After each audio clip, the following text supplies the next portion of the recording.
as the race to the White House nears, my colleague Jyotsna now gets you the latest from it.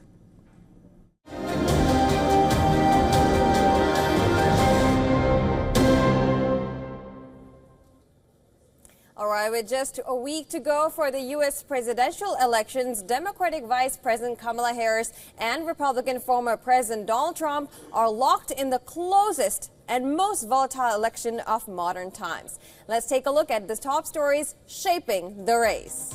The Vice President Kamala Harris held a rally at the spot where Trump had addressed a mob before the assault on the U.S. Capitol in 2021. The choice of the ellipse, a park linking the White House to the National Mall, was a direct attempt by her campaign to remind voters of the chaos caused by Trump's attempt to overturn his 2020 election loss to Joe Biden. Harris warned against Trump's bid to seize unchecked power and promised to be a president for all Americans, unlike Trump, whom she accused of wanting to jail his enemies. Her campaign claimed 75,000 people attended the rally, but the number could not be immediately verified.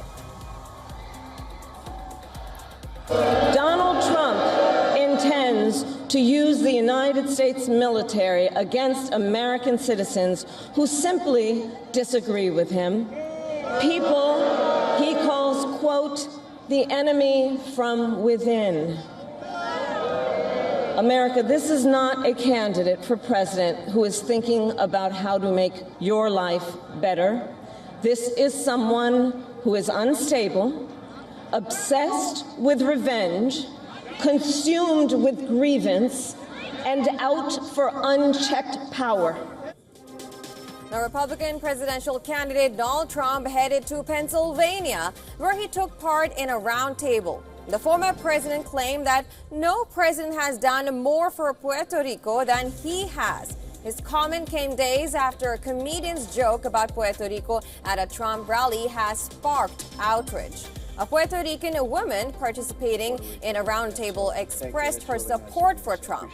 Trump did not say anything about the comedian's remarks, but talked about his record on Puerto Rico.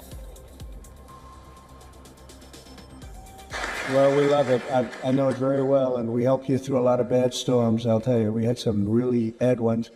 You remember you were there when I brought the hospital ship against everyone's advice, and we got it in there and took care of a lot of people. But I think no president's done more for Puerto Rico than I have. So thank you. That's really nice of you to say. Appreciate it. Thank you, guys.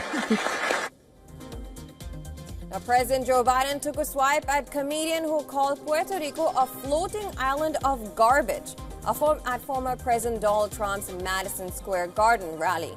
After announcing a $3 billion investment to improve the country's port infrastructure, Biden said that the funding would also include Puerto Rico.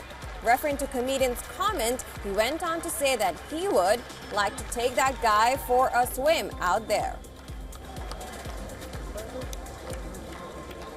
But today I'm proud to announce we're delivering $3 billion in funding from my Inflation Reduction Act to help clean up and modernize ports in 27 different states and territories, from Pennsylvania, Georgia, Michigan, and beyond, including, yes, Puerto Rico.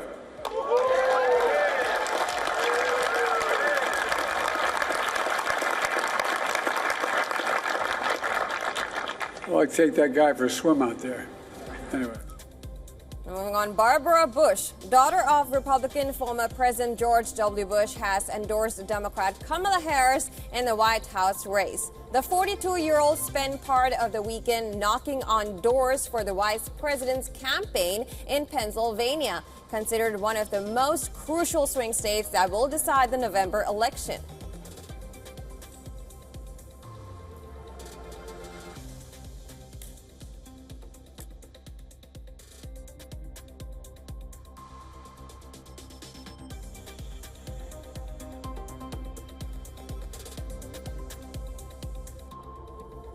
That's all for today. For now, back to you, Isha.